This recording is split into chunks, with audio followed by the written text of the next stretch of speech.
84 লক্ষ জনী ভ্রমণ করে সাধের এই মানব জনম জলজয় নবলক্ষানি স্থাবরা বিংশতি কৃমি আর রুদ্র সংখ্যক পক্ষিণাং 10 লক্ষ কম 30 লক্ষানি পশু বানস্য 24 লক্ষানি মানবা।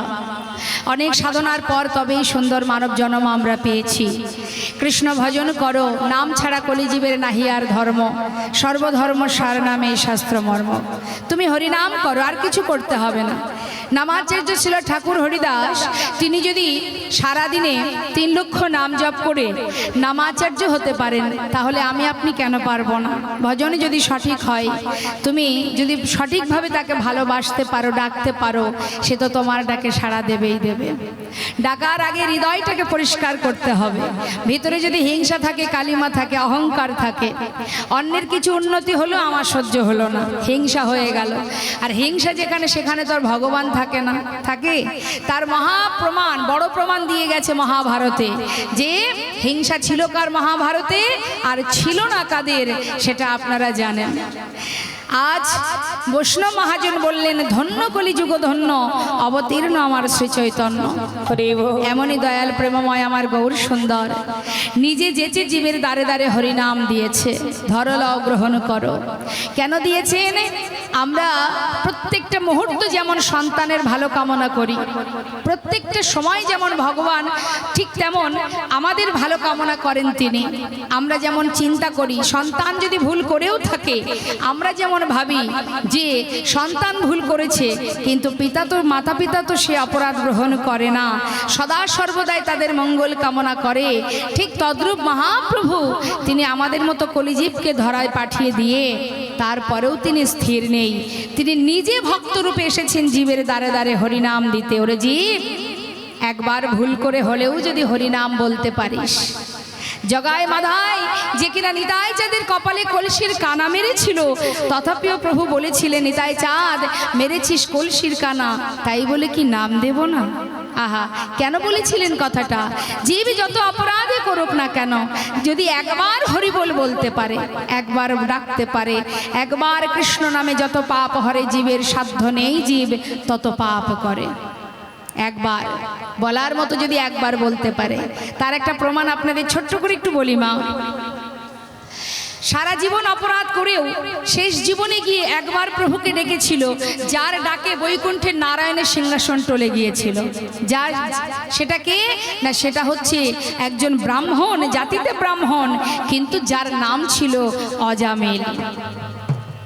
এই অজামিল জাতিতে ব্রাহ্মণ, কিন্তু স্বভাব ছিল কি, তার কর্ম ছিল কি? চুরি ডাকাতি করা। দেখবেন বাবা, এই জগতে কেউ যদি কোনো অপরাধমূলক কাজ করে, হঠাৎ করে সে যদি সাধু হয়ে যায়, সাধারণ মানুষ দেখবেন তার উদ্দেশ্য করে, তাকে ইঙ্গিত করে অনেক কটু কথা বলে।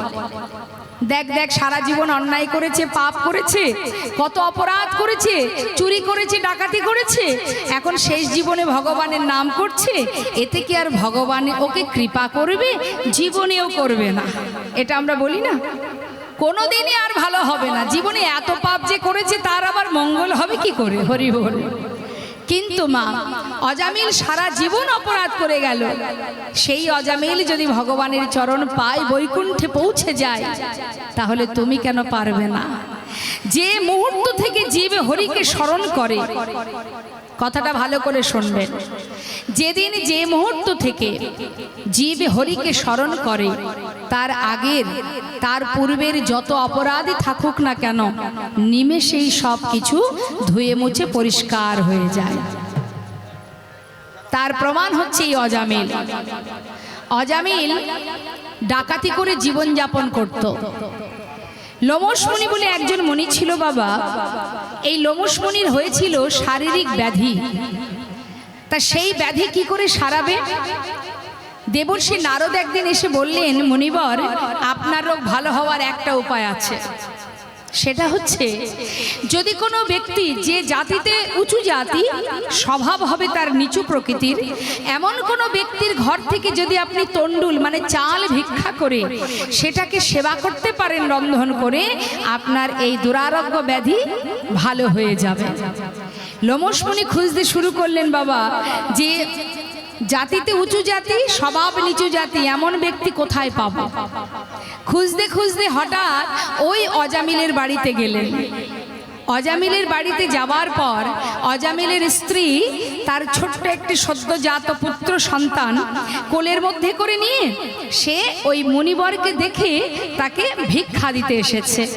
এক মুষ্টি তণ্ডুল ভিক্ষা দিল, আর সেই ভিক্ষা ঘরে নিয়ে রন্ধন করে যখন সেই প্রসাদ সেবা হলো, সেবার পর কি হলো মা, তার রোগ ভালো হয়ে গেল। যখনই ভালো হলো মনে মনে চিন্তা করলেন মুনিবর, সেই লোমশ মুনি, যে আমার এত বড় উপকার করলো, আমি তাকে একটু আশীর্বাদ করে এলাম না, যাই একটু আশীর্বাদ করে আসি। এই আনন্দ নিয়ে তিনি আবার গেলেন সেই অজামিলের বাড়িতে। গিয়ে দেখছে কন্যা পুত্র সন্তান কোলে, ছোট্ট সদ্যজাত শিশু। দেখা মাত্রই সঙ্গে সঙ্গে ভিতরে যেই না প্রবেশ করেছে, লোমশ মুনি যাওয়া মাত্রই অজামিলের স্ত্রী ভাবছে মনে হয় আবার ভিক্ষা নিতে এসেছে। তখন লোমশ মুনি বললেন, দেখো আজ আর আমি ভিক্ষা নিতে আসিনি, আজ আমি এসেছি আশীর্বাদ করতে। কি আশীর্বাদ? যে আমার এত বড় উপকার তোমরা করেছো, আমার শারীরিক একটা ব্যাধি ছিল, সেই ব্যাধি থেকে আজ আমি মুক্ত হয়েছি।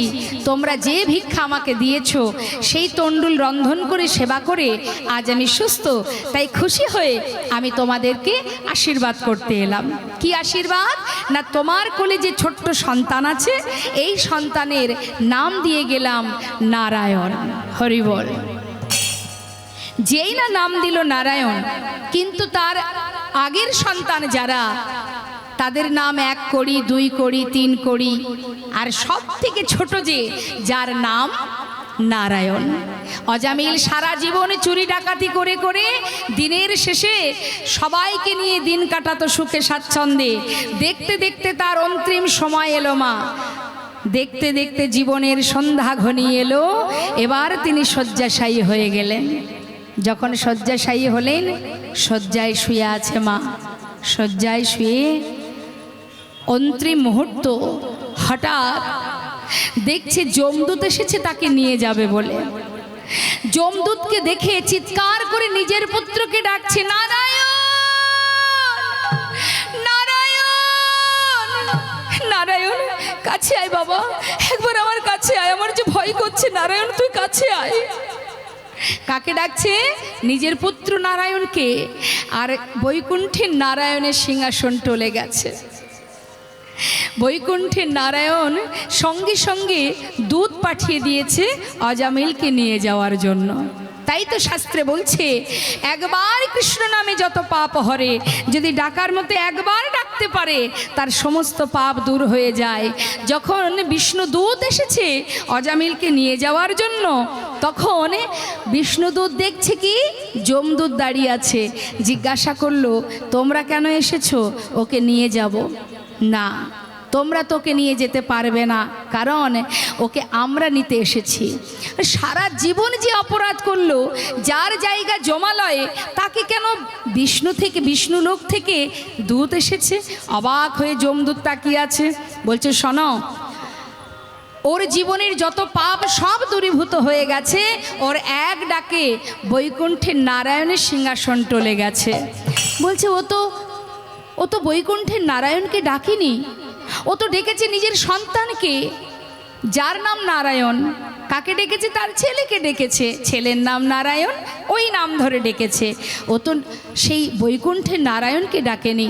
তখন বিষ্ণুদূত বলে উঠলেন, শোনো, যাকেই ডাকুক না কেন, যাকে উদ্দেশ্য করে ডাকুক না কেন, নামটা তো সেই নারায়ণ। নেতাই গৌরী হরি বল, হরি বল। তাই বাবা, যদি কখনো কোনো সময় সন্তানের নামও রাখতে হয়, এখন অনেকে রাখে না ঠিকই, আগেকার সময়ে মা বাবারা ভগবানের নামে নাম রাখতেন। কেন? তাতে মঙ্গল হয়, কল্যাণ হয়।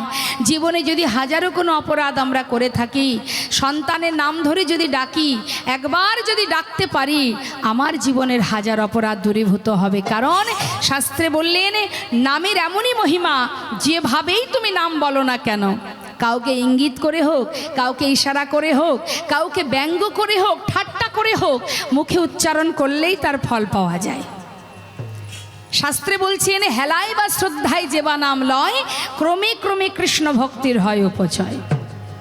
কৃষ্ণ গালি দিতে কেউ যদি করে কৃষ্ণ নাম উচ্চারণ, সেই নাম হয় তার মুক্তির উপায়। অর্থাৎ তুমি যেভাবেই নাম করো না কেন তাতেই কল্যাণ, তাতেই মঙ্গল। যেভাবেই হরি নাম করো না কেন, কৃষ্ণ নাম করো না কেন। তাই আজ বৈষ্ণব মহাজন বলছে, গো নাম করো, হরিনাম মহামন্ত্র জপ করো। অপবিত্র পবিত্র বা সর্ববস্তাঙ্গত পিবা যশারে পুণ্ডরিকাক্ষ সবার জভ্যান্তর সূচি। অর্থাৎ তুমি সূচি থাকো অসুচি থাকো, নাম করা মাত্রই তোমার ভিতর বাহির পবিত্র হয়ে যাবে। কিছু কিছু জায়গার নাম আছে ভগবানের নামে, যেমন মনে করুন দুর্গানগর, দুর্গাপুর আছে তো বাবা, কৃষ্ণনগর, হ্যাঁ, গোপালনগর, কালীনগর। তাহলে এইগুলো কিন্তু ভগবানের নামে নাম। যে নাস্তিক ব্যক্তি বাবা জীবনে ভগবানের নাম করে না, তাকে যদি কোনোদিন কৃষ্ণনগর যেতে হয়, কেউ জিজ্ঞাসা করলে তাকে বলতে হবে তো। যে ভগবানকে সহ্য করতে পারে না, তাকে যদি বলে ভাই যাচ্ছিস কোথায়, যাচ্ছি কৃষ্ণনগর, নিতাই গৌর হরি বল। যেভাবেই বলো না কেন, যেভাবেই বলো না কেন, ইচ্ছাই বলো অনিচ্ছাই বলো, তার ক্রিয়া যেটা সেটা তো দেখা দেবেই দেবে। কি আগুনে যদি হাত দেওয়া হয়, জ্ঞানেই দাও আর অজ্ঞানেই দাও, আগুন কি ছেড়ে দেবে? দেবে কি? বেশ, তাহলে আগুনকে যদি অজ্ঞানে হাত দিই, তবু আগুনের যে তাপ সেটা আমাদের অনুভব হয়। ঠিক তদ্রূপ তুমি ইচ্ছাই বলো অনিচ্ছাই বলো, যেভাবে বলো না কেন, তার যা মহিমা সে কিন্তু দেখা দেবেই দেবে। তাই বৈষ্ণব মহাজন বললেন, আমাদের চলার পথ যদি সঠিক হয়, তাহলে সঠিক সময়ে আমরা গন্তব্যস্থলে পৌঁছে যাব। দুহাত তুলে সবাই মিলে আমরা গাই, হরে কৃষ্ণ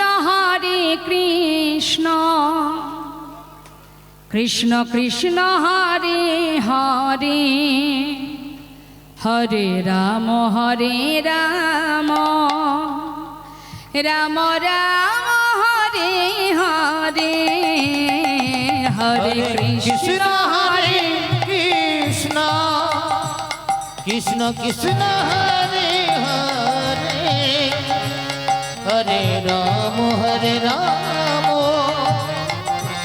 রাম রাম হরে হরে, হরে কৃষ্ণ কৃষ্ণ কৃষ্ণ কৃষ্ণ হরে হরে, হরে রাম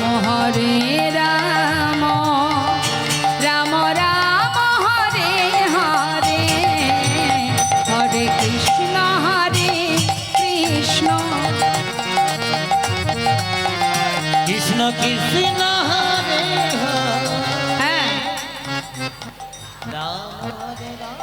বাবা হরি বল, রাম রাম হরে হরে,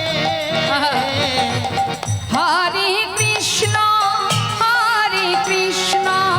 কৃষ্ণ কৃষ্ণ হরে হরে, হরে রাম রাম রাম হরে হরে, বলুন হরে কৃষ্ণ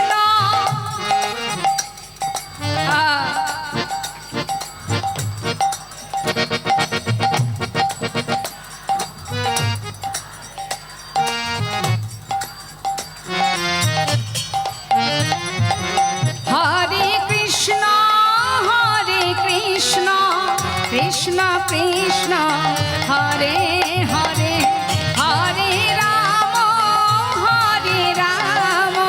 রাম রাম হরে হরে, হরে কৃষ্ণ। বাবা হরি বল,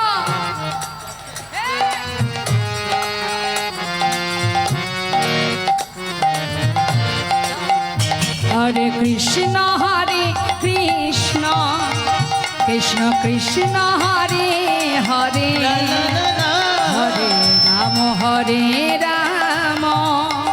রাম রাম হরে হরে, হরে কৃষ্ণ কৃষ্ণ কৃষ্ণ হরে হরে, হরি বল হরি বল, হরে রাম রাম রাম হরে হরে, হরে কৃষ্ণ কৃষ্ণ কৃষ্ণ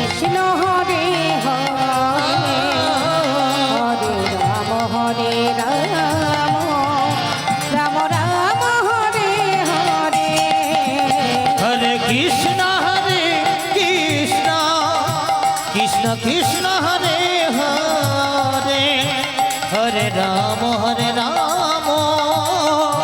রাম রাম হরে হরে কৃষ্ণ হরে হরে বল, হরে বল। কৃষ্ণ হরে হরে হরে রাম রাম রাম হরে হরে হরে কৃষ্ণ কৃষ্ণ কৃষ্ণ হরে হরে হরে রাম রাম রাম হরে হরে বৈষ্ণব মহাজন বললেন,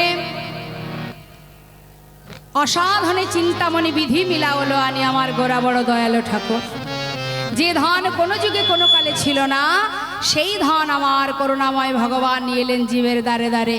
তাই আজ মহাজন বলছে, দেখো দেখো এ তৃণ ভুবনে আনন্দে ভরিল, তিন ভুবনে আনন্দে ভরিল এ তৃণ ভুবনে আনন্দে ভরিল, তিন ভুবনে আনন্দে ভরিল উঠিল মঙ্গল এই তিন ভুবনে আনন্দে ভরিল উঠিল মঙ্গল কহে প্রেমানন্দে এমন গৌরাঙ্গে, প্রেমানন্দে এমন গৌরাঙ্গে কহে প্রেমানন্দে এমন গৌরাঙ্গে, কহে প্রেমানন্দে এমন গৌরঙ্গে রতি না জনমিল ওই না কহে প্রেমানন্দে এমন গৌরাঙ্গে রতিনা জন্মিল বৈষ্ণব মহাজন বলছেন কি মা, এমন দয়াল গৌর অবতার আমাদের এই কলিযুগে, কিন্তু এমন দয়াল গৌর অবতারে আমার রতিমতি হলো না। এত সুন্দর পদ যিনি লিখেছেন, তিনি যদি বলেন যে আমার রতিমতি হলো না, আর আমরা তো ভগবানকে ভালোবাসতেই পারি না, তাহলে আমরা কি করে ভক্ত হব?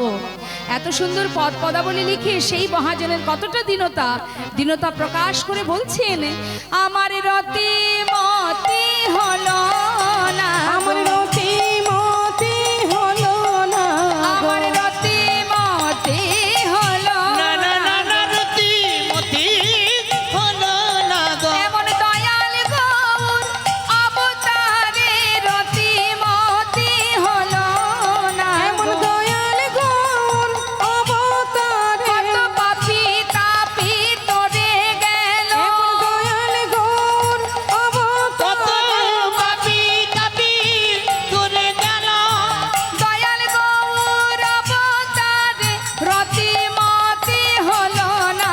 ওই না কহে প্রেমানন্দে এমন গৌরাঙ্গে রতিনা জন্মিল একে বলে দীনতা। আমরা যদি ভগবানকে কেউ ডাকি, বা মনে করুন যদি আমরা ভগবানকে দিনে 5 বার সেবা দিই, আমরা বলবো যে ভগবানকে সেবা দেয়া হলো না, আমি দিতে পারিনি, আমার দেয়া হলো না, বলি মা? বরং গর্ব করে আবার পাড়ায় পাড়ায় বলে বেড়াই যে আমার বাড়িতে ভগবানকে 5 বার ভোগ হয়। একবারও কিন্তু বলি না যে ভগবানকে আমার সেবা দেয়া হলো না, বলি? যারা মালা জপ করছে, ভগবানের নাম করছে, তারা বলবে যে আমার ভগবানকে ডাকা হলো না? বলবে না। এটা আমাদের কথা। একটু ভালোবাসলেই আমরা মনে করি আমরা বড় ভক্ত, আমরা বড় পণ্ডিত, শাস্ত্র পড়লে আমরা ভাবি আমরা পণ্ডিত। কিন্তু যে মহাজন এত সুন্দর পদাবলী লিখলেন, তিনি দীনতা প্রকাশ করে বললেন কি, এমন দয়াল গৌর অবতারে আমার রতিমতি হলো না। কত পাপী তাপী তরে গেল, আমি অধম রইলাম পড়ে। এমন দীনতা না থাকলে কি কখনো ভগবানের ভক্ত হওয়া যায়? আজ মহাজনী পদাবলী দিয়ে আমরা ছোট্ট করে গৌরচন্দ্রিকা শ্রবণ করলাম। শ্রবণ করে চলে যাব আমরা আমাদের লীলা কথায়, চলে যাব শ্রীধাম নবদ্বীপেই থাকবো আমরা, যেহেতু আজ আমাদের গৌরহরি এবং তার ভক্তের সঙ্গে মধুর মিলন। হ্যাঁ, তা চলে যাব আমরা মায়ের একটি গান শুনে, তারপরে লীলায় শ্রবণ করব। জয় রাধে, জয় রাধে রাধে। আমরা দেখতে পাচ্ছি মায়ের সেই মূর্তি, ভক্ত মায়ের সেই রূপ দর্শন করে মাকে বলছে, মা, মাগো কৃষ্ণ রূপে দাঁড়াও কালী, আমার হৃদয় সিংহাসনে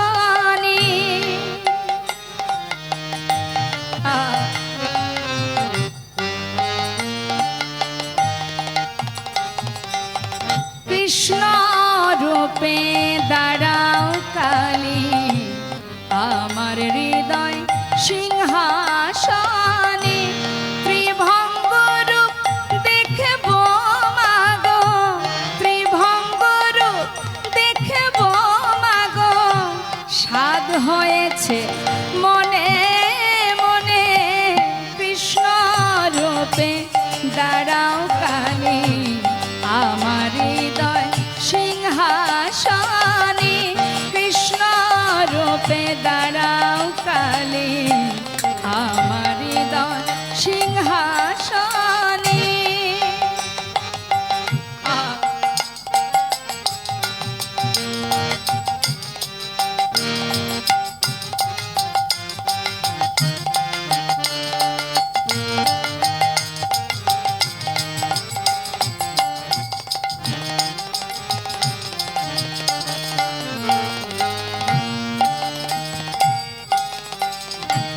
ওশি ফেলে বাসি নামা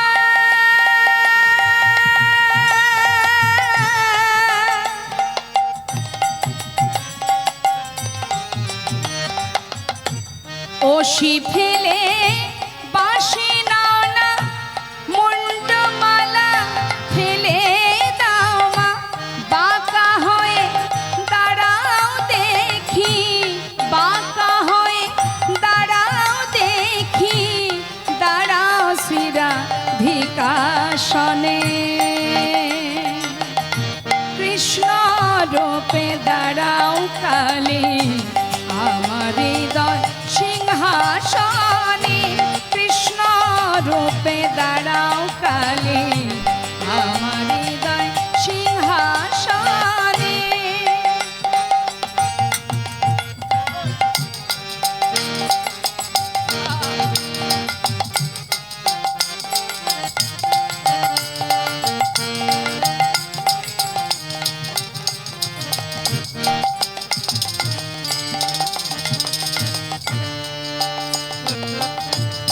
অভয়া নামে যদি তো তবে কেন রুদ্রাণীরবে অভয় চাইব কেমন করে অভয় চাইব কেমন করে ভয়ে আগে হই যে সে শোনে মা কথা রুদ্রকালী মা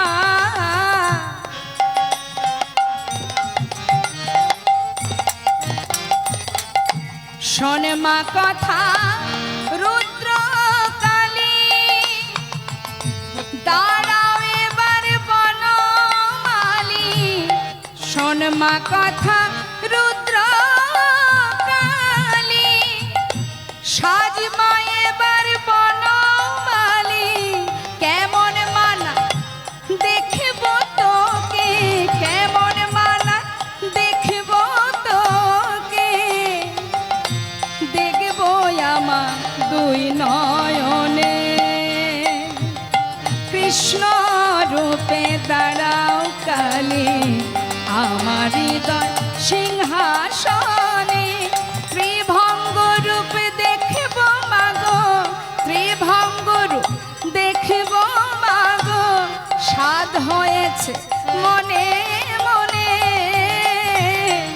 কৃষ্ণ রূপে দাঁড়াও কালী আমার হৃদয় সিংহাসনে কৃষ্ণ রূপে দাঁড়াও কালী আমার হৃদয় সিংহাসনে কৃষ্ণ রূপে দাঁড়াও কালী আমার হৃদয় সিংহাসনে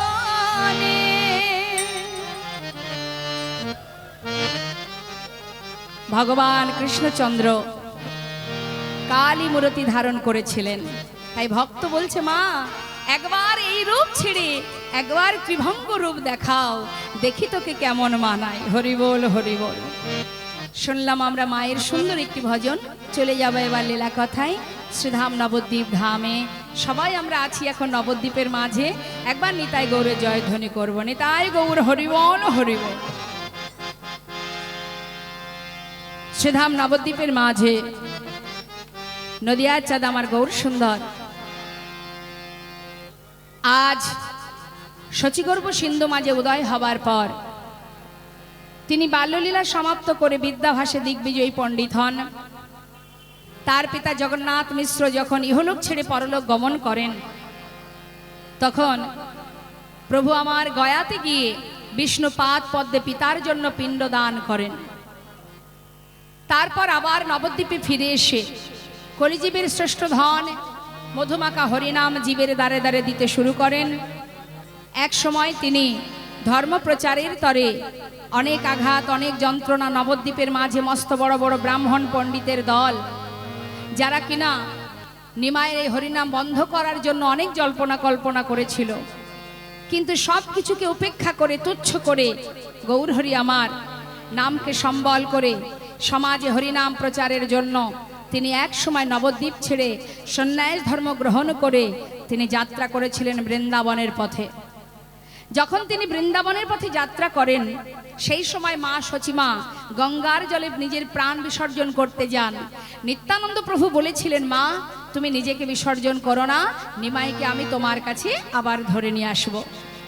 এই কথা শোনা মাত্রই মা আমার ঘরে চলে গেলেন, আর নিতাই চাঁদ পথের মাঝখান থেকে নিমাইকে ধরে অদ্বৈত আচার্য প্রভুর গৃহে দুই ভাই আর সচিমায়ের সঙ্গে মধুর মিলন হলো। যখনই কিনা মা দেখছে নিমার কেশমণ্ডল, মা আমার চোখের জলে বুক ভাসিয়ে কাঁদছে। সন্ন্যাসীর বেশ দর্শন করে মা যখন কাঁদছে, তখন গৌরহরি মাকে ডেকে বলছেন, মা তুমি কেঁদো না, তোমার যদি ভালো না লাগে তুমি আমাকে বলো, আমি তোমার সাথে আবার নবদ্বীপে ফিরে যাব। মা বলছেন, বাবা যে ছেলে একবার সন্ন্যাসী হয়ে যায় সে তো আর মায়ার সংসারে থাকতে পারে না, আর আমি বেঁচে থাকতে আমার ঘরে এমন অকল্যাণ কি করে হতে দেব বাবা, তাহলে বিদায় দাও মা, আমি বৃন্দাবনে চলে যাই। মা বলেছিলেন, বাবা তুমি বৃন্দাবনে যেতে পারবে না, এটা আমার আদেশ নেই, যদি যেতেই হয় আমি তোমায় বলছি শোনো, এটা আমার আদেশ কি তুমি নীলাচলে বাস করো। তাই মায়ের বাক্য শিরোধার্য করে গৌরহরি মাকে ছেড়ে নবদ্বীপ ছেড়ে তিনি নবদ্বীপ থেকে নীলাচলে চলে যান। যখন তিনি নীলাচলে যান মা, তখন কিন্তু নদীবাসীর অনেক পার্ষদ গৌরহরির সঙ্গে যারা থাকতেন, এই রকম অনেক অনেক ভক্ত যারা প্রভুর সাথে ওই নীলাচলে চলে গিয়েছিলেন, সংসার পরিত্যাগ করে চলে যান। প্রভু আমার প্রতিদিন ওই জগন্নাথ মন্দিরের সামনে দাঁড়িয়ে জগন্নাথ দর্শন করতেন।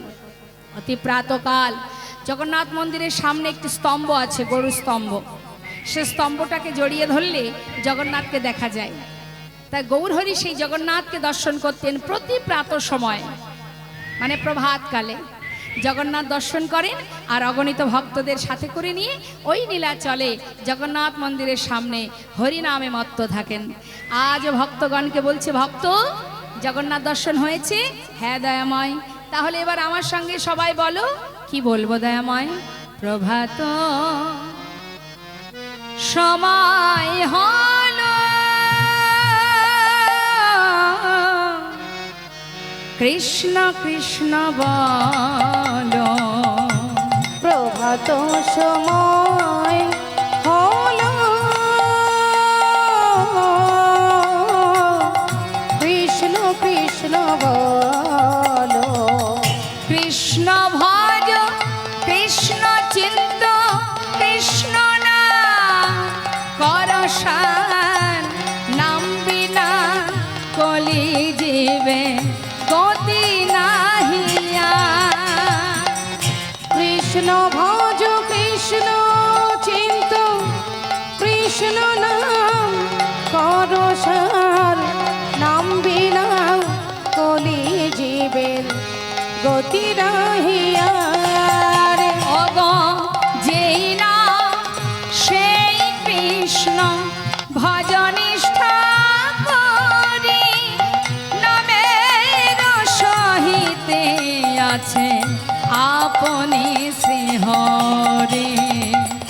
নাম ভজন নামি চিন্ত, নাম করসার,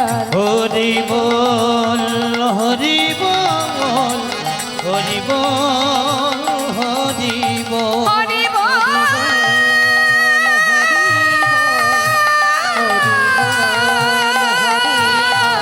হরি বল হরি বল। হরি বল।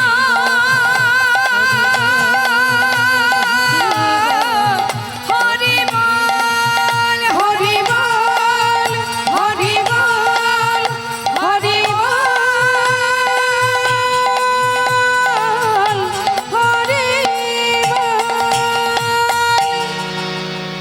এত আনন্দ মা ভক্তগণকে নিয়ে নীলাচলে জগন্নাথ মন্দিরের সামনে গৌর হরি হরি নামে মত্ত আনন্দের মধ্যে দিয়ে হঠাৎ অন্তর্যামী জানতে পারলেন এক ভক্ত দূরে দাঁড়িয়ে কাজ। বাবা, যিনি অন্তর্যামী তার তো আর কিছু জানতে বাকি থাকে না, থাকে মা? আমরা জানি না এখানে যত ভক্ত আছে, আমরা একে অপরের অন্তরে কি চলছে বা না চলছে আমরা বলতে পারবো না, তাই না? আমরা তো সাধারণ জীব মাত্র। কিন্তু যিনি প্রত্যেকের হৃদয় মন্দিরে অন্তর্যামী হয়ে বসে আছে, তার চোখের ফাঁকি কে বা দিতে পারবো আমরা? এগুলো আমাদের মনে রাখতে হবে। জীবনে ভুল করার আগে 100 বার ভাবতে হবে আমাদের, যে ভুলটা আমি করছি কেউ দেখতে পাচ্ছে না ঠিকই, কিন্তু 5 জন তো দেখতে পাচ্ছে, তাদের ফাঁকি দেব কি করে? এক হচ্ছে এই প্রকৃতি, প্রকৃতির বাইরে আমরা কেউ নেই, অর্থাৎ প্রকৃতি আমাদের অহরহ দেখছে। 2 হলো কাল, অর্থাৎ সময়, সময় আমাদেরকে চোখে চোখে রাখছে। 3 রাতের বেলা চন্দ্রদেব, দিনের বেলা সূর্যদেব। আর একজনকে, যিনি এখানে বসে আছে প্রত্যেকের ভিতরে, যে শ্বাস চলছে না, এই যে শ্বাস চলছে মা, এই হচ্ছে পরমাত্মা। আর কিছুই আমার নয়। আমি মানে কি? আমি মানে হাত নয়, পা নয়, দেহ নয়, চোখ, কান, নাক, মুখ, কিছুই আমি নয়। আমি মানে কি? আমি মানে যে শক্তি আজ আমার মধ্যে আছে, এই দেহের মধ্যে আছে, সেটাই হচ্ছে আমি। আর যে শক্তি আপনার মধ্যে আছে, যে শক্তির জোরে আজ আপনি বসে বসে শ্রবণ করছেন, দেখতে পাচ্ছেন, আমি গাইতে পারছি, বলতে পারছি, যে শক্তির জোরে, সেই শক্তিটাই হলো আমি। যেটা চোখে দেখা যায় না, যেটা অনুভব করতে হয়। চলে গেলেও আমরা দেখতে পাবো না, এলেও আমরা দেখতে পাবো না। যার কোনো মৃত্যু নেই, দেহের মৃত্যু আছে, আমার মৃত্যু নেই বাবা। তাই মাথায় রাখবেন, আমরা যেমন এসেছি, আমরা এই যে সুন্দর দেহ পেয়েছি, আমাদের চলার পথে যদি প্রত্যেকটা মুহূর্ত আমরা ভুল করতে থাকি, ভুলের মাসুল কিন্তু দিতেই হবে। জেনেই করো আর না জেনেই করো। তার প্রমাণ একটু ছোট করে আপনাদের বলি, শুনুন। জেনে শুনে যদি ভুল হয়, না জেনে যদি কেউ ভুল করে, আমরা সাধারণ মানুষ অনেক সময় বিচার করি, যা বাবা ভুল হয়ে গেছে, না জেনে বুঝে করেছে, ছেড়ে দাও, কোনো অপরাধ হবে না। এ কথাটা একেবারে ভুল।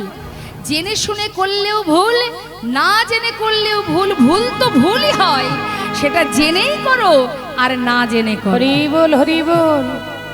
তাহলে আমরা জানতে শুনতে যে অপরাধ দিনের পর দিন করছি, না জানি অজান্তেও কত অপরাধ আমরা করে চলেছি মা। কোনো একজন সাধুকে যদি আমরা কোনো, হয়তো সাধু শুনতে পাচ্ছে না, সাধুকে না শুনিয়ে আড়ালে, সাধুর আড়ালে সাধুকে একটা কটু কথাও যদি বলি, জেনে রাখবেন সেই কটু কথার ফল কিন্তু আমাকে পেতেই হবে। সাধু হয়তো কোনো সাজা দেবে না, কিন্তু ভগবান দেবে। যদি বলেন এ আবার হতে পারে, সে যদি জানতে না পারে কি করে সাজা দেবে? আর ভগবান যে সাজা দেবে, তাহলে একটা প্রমাণ দিয়ে দাও। তার প্রমাণ বাবা, নবদ্বীপের মাঝে মস্ত বড় পণ্ডিত চাপাল গোপাল, যে বৈষ্ণব চরণে অপরাধ করেছিল রাতের অন্ধকারে। কোন বৈষ্ণব? শ্রীবাস পণ্ডিত। গৌর হরিকে নিয়ে মনের আনন্দে হরিনামে মত্ত, আর রাতের অন্ধকারে ব্রাহ্মণ পণ্ডিত শ্রীবাস পণ্ডিতের ঘরে গিয়ে, তার ঘরের বাইরে দরজার কাছে ভবানী মায়ের পূজার শয্যা ছড়িয়ে ছিটিয়ে, মায়ের সেবার যত আতপ তণ্ডুল সব কিছু ছড়িয়ে দিয়ে মদের ভাণ্ড ভেঙে ছাগ মুন্ডু ঝুলিয়ে দিয়ে যে অপরাধটা করেছিল মা, সেটা তো শ্রীবাস পণ্ডিত জানতো না, তাই না? কেন করেছিল? যাতে সকাল হলে শ্রীবাসকে সবাই খারাপ কথা বলে, মন্দ কথা বলে, যে এটা সাধু, একে সাধু যার ঘরে কীর্তন হয় নাকি কুকর্ম হয়। কিন্তু ব্যাপারটা আমরা যেটা ভেবেছিল চাপাল গোপাল, হয়ে গেল তার বিপরীতটা বাবা। সকালবেলা বৈষ্ণবের দল গঙ্গা স্নানে যাবার পথে শ্রীবাসের ঘরের সামনে এমন কিছু দেখে তারা কেউ কেউ নিজের অঙ্গের যে পৈতে আছে, কেউ পৈতে ধরে অভিশাপ দিচ্ছে, কেউ শিখা ধরে অভিশাপ দিচ্ছে যে শ্রীবাস পণ্ডিত মস্ত বড় বৈষ্ণব, যার ঘরে এমন কুকর্ম করেছে তার শেষ হয়ে যাবে। যখন বারবার অভিশাপ দিচ্ছে ধ্বংস হয়ে যাবে, শেষ হয়ে যাক, অভিশাপ যখন দিচ্ছে মা, শ্রীবাস পণ্ডিত করজোড়ে বলছে, দেখো তোমরা এমন করে অভিশাপ দিও না। সে পাষণ্ড, জানি না সে কে, যে এমন কর্ম করেছে আমার দ্বারে। সে আমাকে বারবার বুঝিয়ে দিয়ে গেছে, ওগো শ্রীবাস, তোমার ঘরে পরম বৈষ্ণব, তোমার ঘরে করুণাময় গৌর হরি, যিনি কাঙালের হরি, যিনি দয়াল, আজ সে তোমার ঘরে বাধা। তুমি তাকে জানিয়ে আমার মতো পাষণ্ডকে একবার উদ্ধার করে দিও। হরি বল। তোমরা কিছু বলো না। মহাপ্রভু সব কিছুই জানেন মা। শ্রীবাসকে পরীক্ষা করলেন, শ্রীবাস তোমাকে যে বললাম দরজা খোলো, এত দেরি করছো কেন? শ্রীবাস পণ্ডিত আসল কথাটা গোপন করে মিথ্যা কথা বলেছিল, প্রভু সকালবেলা দরজা খুলে দেখলাম কত বৈষ্ণব, কত পণ্ডিতের দল ঝাঁকে ঝাঁকে যাচ্ছে গঙ্গায় স্নান করতে, তাই আমি একটু দরজায় দাঁড়িয়ে বৈষ্ণব দর্শন করছিলাম। প্রভু মনে মনে ভাবছেন, শ্রীবাস তুমি পরম বৈষ্ণব, তাই আসল সত্যটা গোপন করে দিলে আজ তোমার দ্বারে যে কুকর্ম করেছে এর সাজা আমি উপযুক্ত সময় হলে দেব। তাই মাগো, সেই চাপাল গোপালের হয়েছিল অঙ্গে দুরারোগ্য ব্যাধি, কুষ্ঠ, এমন ব্যাধি হয়েছিল যে স্ত্রী যাদের সুখের জন্য সারা জীবন মাটি করেছিল, সেই স্ত্রী জীবিত অবস্থায় ডোমকে ডেকে নিয়ে এসে, শ্মশানে ডোমকে ডেকে নিয়ে এসে স্বামীকে জীবিত অবস্থায় শ্মশানে পাঠিয়ে দিয়েছিলেন। তাই মাগো, এই 5 জনের ফাঁকে কেউ দিতে পারবে না, যেভাবেই তুমি অপরাধ করো। লোমসমণি বলে একজন মণি ছিলেন, আহা, খঞ্জ বাবাজি বলে এক বাবাজি ছিলেন, যে বাবাজি একটু খুঁড়িয়ে খুঁড়িয়ে হাঁটতেন বৃন্দাবনে। এখন দেখবেন কেউ যদি একটু বেঁকে বেঁকে বা খুঁড়িয়ে খুঁড়িয়ে হাঁটে, কিছু কিছু মানুষ, সবার কথা বলবো না, কিছু কিছু ব্যক্তি আছে, কি বলবো তাদের, তারা তাদেরকে দেখলে ব্যঙ্গ করে, ঠাট্টা করে। তা খঞ্জ বাবাজির মনে বড় দুঃখ, এখানে কি এমন কেউ নেই যেখানে গেলে একটু শান্তি পাবো? একজন বললেন, দেখো বাবাজি, তোমার এহানো অবস্থা বলে সবাই তোমাকে ঠাট্টা ব্যঙ্গ করে, তুমি শান্তির আশায় ছুটে চলেছ। শান্তি তুমি এক জায়গায় পাবে, সেটা কোথায়? না, রাধাকুণ্ডের তীরে এক বৈষ্ণব সাধনা করে, যার নাম সনাতন গোস্বামী, যিনি বড় দয়াল। তার কাছে গেলে একটু হলেও শান্তি পাবে, তুমি তার কাছে যাও। মনের আনন্দে খঞ্জ বাবাজি অনেক কষ্টের সহিত সেই সনাতন গোস্বামীর কাছে যাচ্ছে মা। সনাতন গোস্বামী কিন্তু ধ্যানে মগ্ন, রাধাকুণ্ডের পাড়ে ধ্যান করছে। আর ধ্যানের মধ্যে দেখছে কি, যে রাধারানী সখীগণকে নিয়ে এসেছে বনের ভিতরে, গোবিন্দকে নিয়ে এসে গাছে একটা সুন্দর ফুল দেখে গোবিন্দকে বলছে, বধূ কত সুন্দর একটা ফুল, আমাকে দেবে, পেড়ে দাও। গোবিন্দ বলছে, রাধে ফুলটা অনেক উঁচুতে আছে, পাড়তে গেলে আমাকে উঁচু হতে হবে, তো আমি তো উঁচু হতে পারবো না, তুমি যদি একটু আমাকে তুলে ধরো। রাধারানী বলছে, বধূ আমি কি করে তোমায় তুলবো, তাহলে আমি তোমায় ধরছি, তুমি তোলো, তুমি পারো। যেই না বলেছে, রাধারানী আমার গোবিন্দ রাধারানীকে তুলে ধরেছে। যেই না তুলে ধরেছে, রাধারানী গাছের ডাল ধরেছে। এই লীলাটা কিন্তু দেখছে মা, সনাতন গোস্বামী ধ্যানের মধ্যে লীলাটা দেখছে, গোবিন্দের লীলাটি। রাধারানী যেই না ডাল ধরেছে, গাছের ফুলটা পাড়তে যাবে রাধারানী, হঠাৎ গোবিন্দ হাত ছেড়ে দিয়েছে। আর রাধারানী ডালটা ধরে চিৎকার করছে, বধূ বধূ আমি তো পড়ে যাব, বধূ আমাকে ধরো, আমি তো পড়ে যাব বধূ। এই অপূর্ব লীলা দেখে সখীরা সবাই হাসছে আর হাতে তালি দিচ্ছে। আর যখন হাতে তালি দিচ্ছে, খঞ্জ বাবাজি তখন সনাতন গোস্বামীর সামনে প্রায় এসে গেছে। আর সনাতন গোস্বামী লীলার মধ্যে ওই সুন্দর সখীদের হাতে তালি দেওয়া দেখে তিনিও ধ্যানের মধ্যে বসে বসে হাতে তালি দিয়েছিল। যেই না হাতে তালি দিয়েছে, খঞ্জ বাবাজি সেই হাতে তালি দেওয়া দেখে তার মনে আবার আঘাত পেল। শুনেছিলাম তুমি নাকি দয়াল, তোমার কাছে এলে নাকি একটু শান্তি পাবো, আজ তুমিও আমাকে দেখে হাতে তালি দিলে। কিন্তু আপনারাই বলুন না মা, সে তো জেনে বুঝে করেনি, সে তো লীলার ছলে হাতে তালি দিচ্ছে, লীলা দর্শন করে। কিন্তু এই যে অজান্তে মুনির কাছে সনাতন গোস্বামী অপরাধ হয়ে গেল, তার এই অপরাধের কারণে খঞ্জ বাবাজিও চলে গেলেন, আর সনাতন গোস্বামী তারপর থেকে আর লীলা দেখতে পাচ্ছে না। অজান্তে অপরাধ, চিন্তা করুন। এই জন্যই বলা, জেনেও হয় অপরাধ, না জেনেও হয় অপরাধ। যখনই অপরাধ হয়েছে, মানে আর দেখতে পাচ্ছে না লীলা, মনে মনে ভাবছে কি হলো, আমার অপরাধটা কোথায়, আমি কেন আর লীলা দেখতে পাচ্ছি না। সনাতন গোস্বামী চঞ্চল হয়ে উঠেছে, এখন আমি করবোটা কি। সে আর 5 গোস্বামীকে ডেকেছে, তাদেরকে ডেকে তাদের কাছে পরামর্শ করতে চাইছে যে আমার কি অপরাধ, আমি তো জানি না কোন অপরাধের কারণে আমি আর লীলা দেখতে পাচ্ছি না, আমাকে একবার উপায় বলে দিন। সবাই মিলে বিচার করে বললেন, এক কাজ করো, তুমি এক এক দিন করে এক এক মুনি ঋষিকে নিজের ঘরে, নিজের কুড়ে ঘরটায় ডেকে ডেকে সেবা দাও। কি হবে, নিজের ঘরে তাকে ডেকে প্রতিদিন সেবা দাও। 100 মুনিকে সেবা দিলে তোমার অপরাধ খণ্ডন হয়ে যাবে। এবার প্রতিদিন এক এক মুনিকে নিমন্ত্রণ করে আর সেবা দেয়। দিতে দিতে আজকের পালা পড়ে গেছে খঞ্জ বাবাজিকে নিমন্ত্রণ করা। যেই না খঞ্জ বাবাজির কাছে নিমন্ত্রণ করতে যাবে, বাবাজি তাকে দর্শন করেই ক্রোধান্বিত হলেন, কেন এসেছো, দূর হয়ে যাও। একটু শান্তির আশায় গিয়েছিলাম তোমার কাছে, হরিবল হরিবল। তুমিও আমাকে আমার এহেন অবস্থা দেখে হাতে তালি দিয়ে ব্যঙ্গ করেছিলে। একটু সুখ পাওয়ার জন্য ছুটে গিয়েছিলাম, তুমি আমাকে দেখে ব্যঙ্গ করেছো। আজ কেন এসেছো আমার কাছে, দূর হয়ে যাও। সনাতন গোস্বামী সব কথা খুলে বলার পর তাকে নিজের ঘরে এনে তাকে সসম্মানে তাকে সেবা দিয়ে তারপর তার অপরাধ খণ্ডন হয় মা। তাই বৈষ্ণব অপরাধ বড় অপরাধ। বৈষ্ণব মহাজন বললেন, 5 জনের ফাঁকি আমরা জগতে কেউ দিতে পারবো না মা।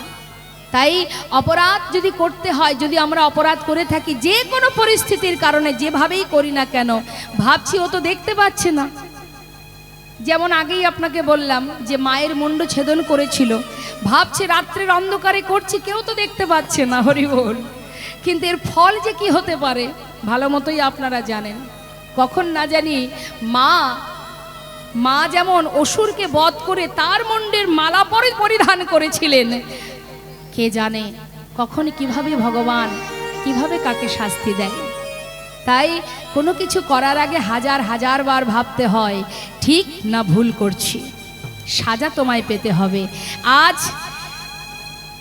যখন সমস্ত ভক্তগণকে নিয়ে হরিনামে মত্ত, এমন সময় অন্তর্যামী জানতে পারলেন এক ভক্ত অনেক দূরে দাঁড়িয়ে চোখের জলে বুক ভাসিয়ে কাঁদছে। আর প্রভু আমার ধীরে ধীরে তার কাছে গিয়ে জিজ্ঞাসা করলেন, কে তুমি, এমন করে কাঁদছো কেন, কি চাই তোমার, আর কেনই বা তুমি আমার দিকে চেয়ে চেয়ে চোখের জলে বুক ভাসিয়ে কাঁদছো। গৌরহরির কথা শুনে করজোড়ে বলে উঠলেন, দয়াময়, আমার নাম গোবিন্দ ঘোষ। কোথা থেকে এসেছো? অগ্রদ্বীপের মাটি থেকে। কার কাছে এসেছো? তোমার কাছে। আমার কাছে কেন? আমি তোমার সঙ্গী হব। আমার সঙ্গী হবে? না না না না, আমার সঙ্গী হয় না। যারা আমার সঙ্গী হয় তাদের যে অনেক কষ্ট পেতে হয়। হরি বল হরি বল। যারা আমার সঙ্গী হয়, লীলা শুধু শোনার নয়, কিন্তু আগে থেকেই বলে রাখছি, বোঝার ব্যাপার আছে, বুঝতে হবে, প্রত্যেকটি কথা বুঝতে হবে। প্রভু বলছেন যারা আমার সঙ্গী হয় তাদের অনেক কষ্ট পেতে হয়, সারা জীবনও কষ্ট পেতে হয়। তার থেকে সেই ভালো যেখানে ছিলে সেখানেই চলে যাও। প্রভু আমি তোমার সঙ্গী হব, এটাই যথেষ্ট, আমি আর কিছু জানতে চাই না। আজ থেকে আমি তোমার সঙ্গী, জীবনে সব কিছু ত্যাগ করেছি তোমার সঙ্গী হব বলে। আচ্ছা বেশ, তাহলে তুমি আমার সঙ্গী হবে, তাই তো? জীবনে যদি দুঃখ কষ্ট আসে সইতে পারবে? তুমি যে কি বলো দয়াময়, তোমার সঙ্গী হব এটাই যথেষ্ট, তাতে আর দুঃখ কষ্ট কিসের? আচ্ছা বেশ, তাহলে গোবিন্দ আজ থেকে তুমি আমার সঙ্গী। যেই না সঙ্গী করে নিয়েছে সেই শুরু হয়ে গেল মা পরীক্ষা, পদে পদে পরীক্ষা, একটার পর একটা পরীক্ষা। অর্থাৎ এখান থেকে আমরা এটুকু বুঝলাম, ভগবানকে যারা ভালোবাসে তাদের পদে পদে পরীক্ষা দিতে হয়,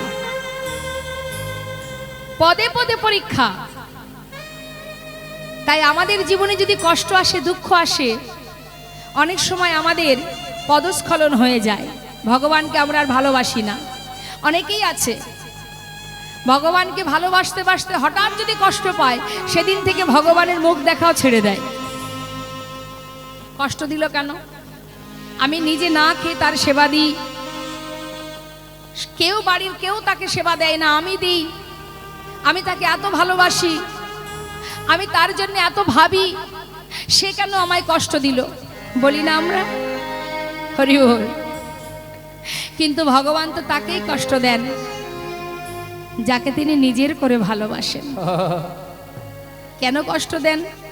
তার ভালোর জন্যই দেন। তাহলে শুনুন, যেই না বলেছে যে তুমি কষ্ট যদি পাও, দুঃখ যদি পাও, সইতে পারবে? কি যে বলো প্রভু, তোমার সঙ্গী হয়েছে এটাই যথেষ্ট, তাতে আর দুঃখ কষ্ট কিসের? বেশ, তাহলে আজ থেকে তুমি আমার সঙ্গী। শুরু হলো, গোবিন্দ বলো দয়াময়, সঙ্গী তো হয়েছ, আজ একটা কথা জিজ্ঞাসা করি, বলো প্রভু। তুমি বলতে পারো আজকের এই দিনটা কোন দিন? হ্যাঁ প্রভু, আজকের এই দিনটা শুভ বিজয়া দশমী তিথি। বেশ, তুমি নীলাচলে এসেছো, জগন্নাথ দর্শন করেছো? দয়াময় তুমি কার কথা বলছো? ওই যে মন্দিরে দাঁড়িয়ে আছে জগন্নাথ, আমি তো ওর কথাই বলছি।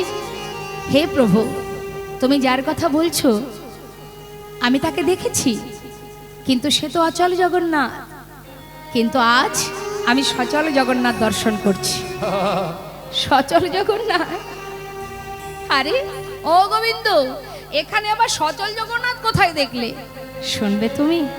ও দয়াময়, তুহু জগন্নাথ,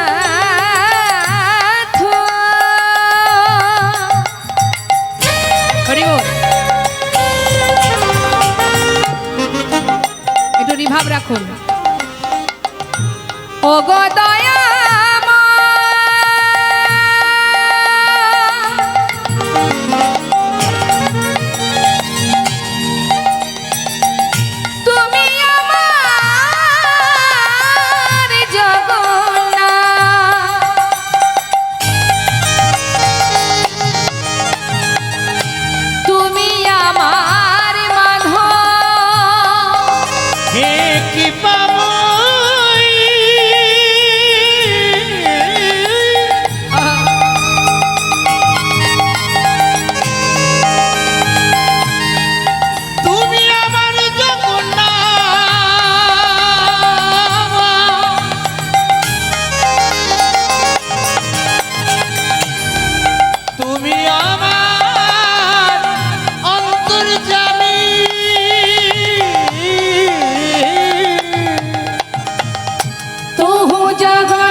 দেই তুলসী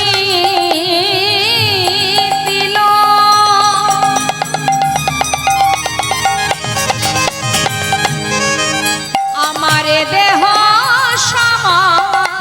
পিনো আর দেহি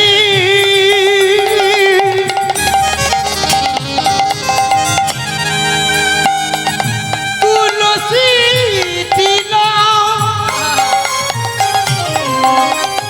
আমার দেহ সমর্পিল আমি ওই চরণে সব আমি সপেছি ওই চরণে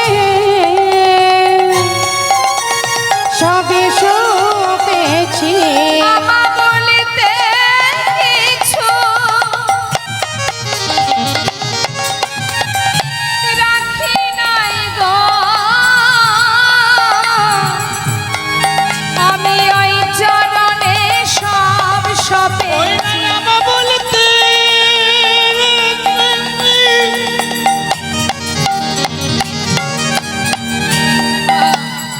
কিছু রাখি নাই গো।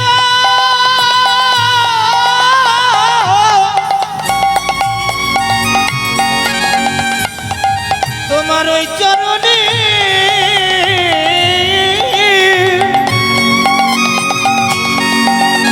আমি সব সপেছি ও গো গৌর তোমার হলামি বলে ওই চরণে সব সপেছি হলাম বলে ওই চরণে সব সপেছি তোমার হলাম বলে তোমার ওই চরণে সব সপেছি তোমার হলাম বলে আমা বলতে কিছু রাখি নাই গো। এই তুলসী দিল এ দেহ সমর দিল দয়া যেন না চলি হে মাধব তোমার সঙ্গে হবে এটাই যথেষ্ট তুমি কৃপা করে তোমার চরণ ছাড়া আমায় করো না আমার বলতে যা কিছু আমি তোমার চরণে সঁপে দিয়েছি প্রভু আজ থেকে আমি তোমার দাস ওমা ভক্ত যদি কঠিন হয় ভগবানের সাধ্য নেই ভক্তকে দূরে সরানোর আমি তোমায় ছাড়বো না প্রভু তুমি কষ্টই দাও আর সুখেই দাও দুঃখে রাখো আর ভালো রাখো যেমনই রাখো না কেন আমি তোমায় ছেড়ে আর কোথাও যেতে চাই না তোমার সঙ্গী করে নাও প্রভু বেশ গোবিন্দ আজই আমরা নীলাচল ছেড়ে কয়েকদিনের জন্য একটু তীর্থে যাব তুমি কি যাবে হ্যাঁ দয়াময় যাব তাহলে চলো অগণিত ভক্তগণ বলছে ও প্রভু তুমি যদি যাও তাহলে আমরা কোথায় থাকবো আমরাও তোমার সঙ্গে যাব বেশ সমস্ত ভক্তগণকে নিয়ে নীলাচল থেকে এবার নাম প্রচারে বাহির হলেন আমার গৌর সুন্দর তা নাম প্রচারে যাচ্ছেন মা ভক্তগণকে নিয়ে মুখে যাচ্ছেন গাইতে গাইতে কৃষ্ণ নাম ভক্তরা বলছে দয়াময় কৃষ্ণ নাম তুমি করো আমরা কৃষ্ণ নাম গাইব না তাহলে তোমরা কি করবে আমরা যখন তীর্থে যাই আমরা মুখে কি করি ভগবানের নাম গাইতো প্রভুর নাম গাইতে গাইতে যাইতো নাকি নাকি বাড়ির গল্প করতে করতে যাই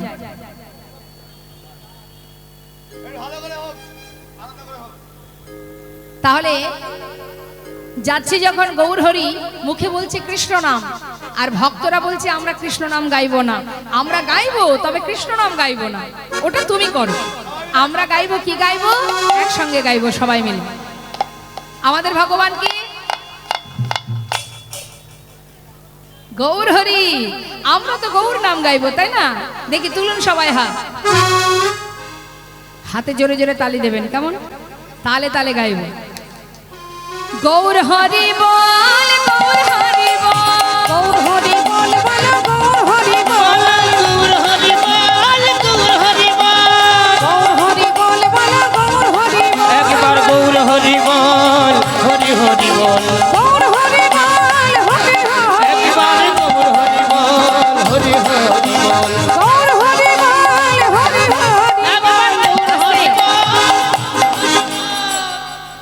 এখানে ভক্তরা যারা কমিটির ভক্তগণ এখানে দাঁড়িয়ে আছে মনে হয় তা আপনার হাত তুলছেন না কেন তুলতে হবে তুলুন হাত সবাই তুলেছেন প্রত্যেকে তুলবেন তালে তালে সবাই মিলে দেখুন আজ আপনারা সত্যি সার্থক হ্যাঁ আপনার সত্যি সার্থক এই যে ক্লাবটার নাম আছে না ব্যর্থ জীবন এটা এই কথাটার অনেকটা মহৎ একটা গুণ আছে মা ব্যর্থ তাদেরই বলা হয় যারা দীনতা প্রকাশ করে তাই না তাদের মধ্যে দীনতা আছে সেই কারণেই লিখেছে ব্যর্থতা মানে আমি হেরে গেলাম প্রভু তোমার কাছে এইটাই হলো দীনতা আর দীনতা থাকলেই সে কিন্তু জয় লাভ করেনি। তাই গৌর হরি হরি বল।